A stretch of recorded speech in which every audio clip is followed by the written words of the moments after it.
quand l'ex-entraîneur racontait comment il avait trouvé son surnom à Zidane, Roland Courbis. Coach des Girondins de Bordeaux lors du passage de Zinedine Zidane dans le club, Roland Courbis avait choisi de l'appeler Zizou, un surnom devenu culte.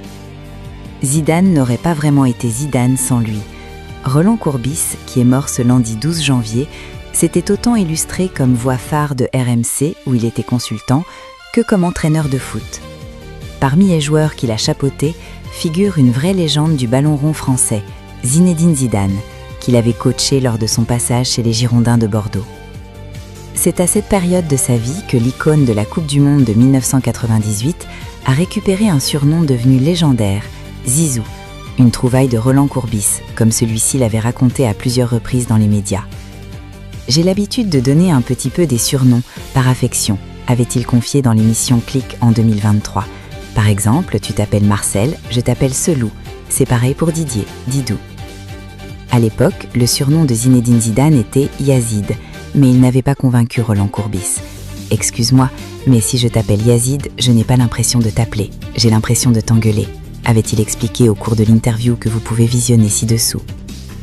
Dès les premiers entraînements, je l'appelais Ziz, avait évoqué Roland Courbis dans une interview sur RMC en 2019, retranscrite à l'époque par un site suivant l'actualité des Girondins de Bordeaux.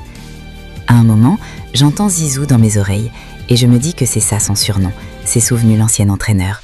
Tout le monde a trouvé ça sympa qu'on l'appelle Zizou et je trouve que ça lui allait très bien.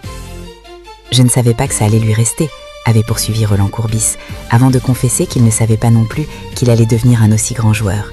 Un grand joueur oui, mais pas un ballon d'or, avait-il précisé. Lors de son passage sur le plateau de Click, l'intervenant RMC avait mentionné un autre surnom auquel il avait pensé, Zizounet.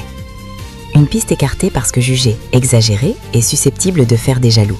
Ce surnom alternatif aurait aussi eu des conséquences esthétiques non négligeables, comme l'avait relevé le chroniqueur et humoriste Paul de Saint-Cernin, amusé d'imaginer l'Arc de Triomphe en 1998 avec la mention « Zizounet président ».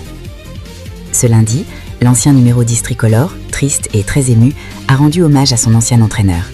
Il a énormément compté pour moi comme entraîneur et sur le plan humain, c'était un mec très attachant, entier, a écrit sur son compte Instagram Zinedine Zidane.